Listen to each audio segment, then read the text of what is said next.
Един ден се събудих и си казах, какво време, какви неща. Но си казах, реколтата върви. Си казах, къде е моето братче? Къде отише?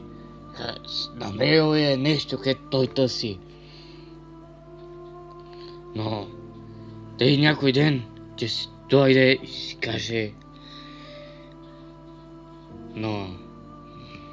но се оказа, че той няма да се завърне.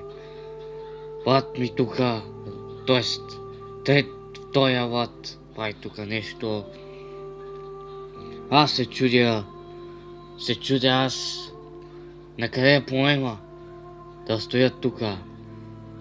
Хората тук добре, но реших да се разходя. Но първо ще взема малко продукти, да отида на пазара, на града. Но първо ще поседна и ще помисля какво да правя. Ще поседна тук. Ще кажа какво път сега трябва да направя.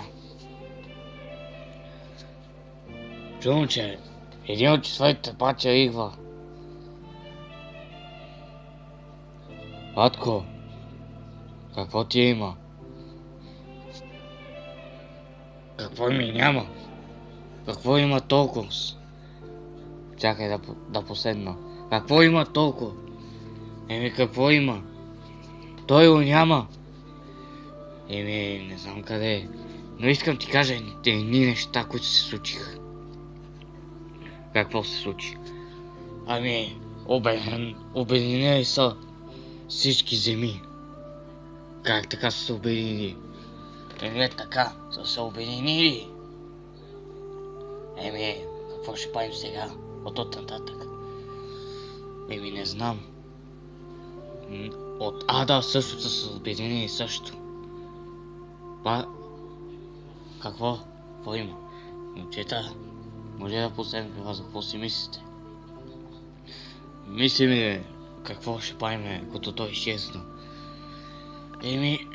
Както преди беше. В момента ние имаме хубави сили, обаче обедената са се обединили, но всеки от планината са се обединили, от Ада, от всички земи са се обединили и те са си помогли взаимно, откакто той изчезна. Как така? Как да ти кажем? Така се случи. И сега какво ще правим оттук нататък? Не знам.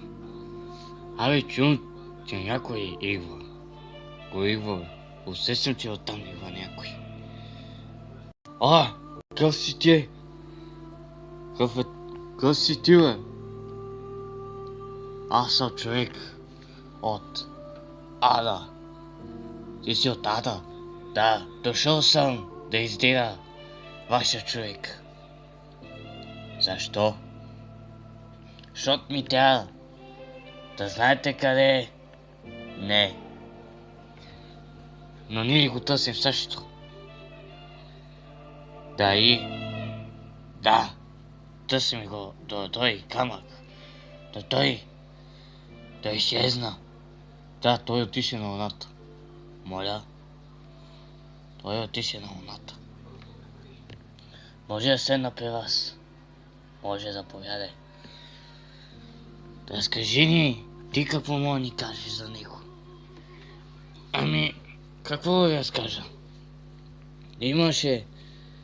Имаше какво да ми каже той.